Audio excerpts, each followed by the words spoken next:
Good morning, good morning. Meron tayong problema mga lods at mahirapan tayo. Dito mga lods, may binili tayo bolt mga lods para sa axle niya. Dito magkasya sa hub mga lodi. Yan. Pasok yan, di ba mga lods? Yan, pasok yan. Yan, ilabas natin na. Pasok dito mga lods, kasya. Ang problema mga lods, ang problema mga lods, doon sa axle mga lods, hindi magkakasya. Hindi magkapasok dito. No? Ito yung axle mga lods. Yan. Ito yung axle mga lods. Ito siya mga lods. Ito. Hindi siya kasya dito. Yan. Yan. Kaya natin gagawin mga lods. No?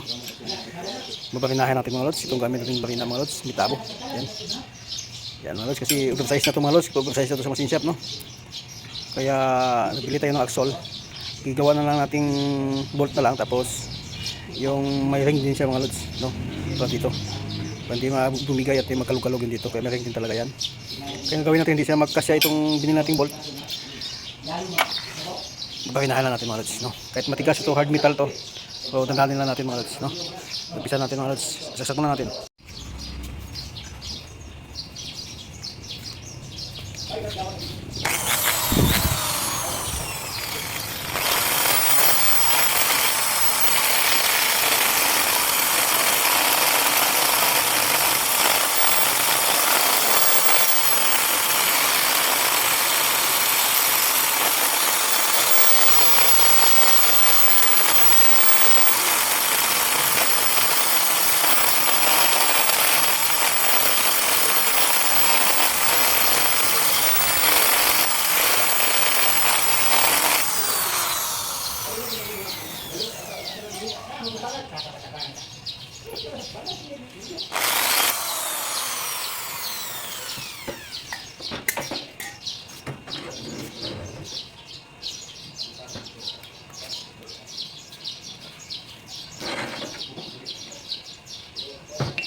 Ito lang.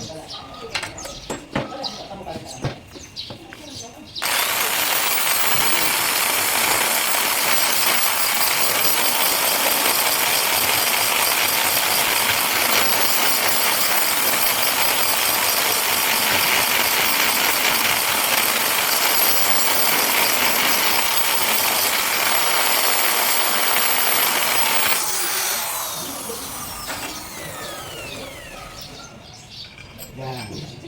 Ito na yung saan natin baga pumasok siya. Gamit natin rin na saka 10mm na drill bit melody. Okay, thank you. Hindi tayo problema. Subat yung problema natin.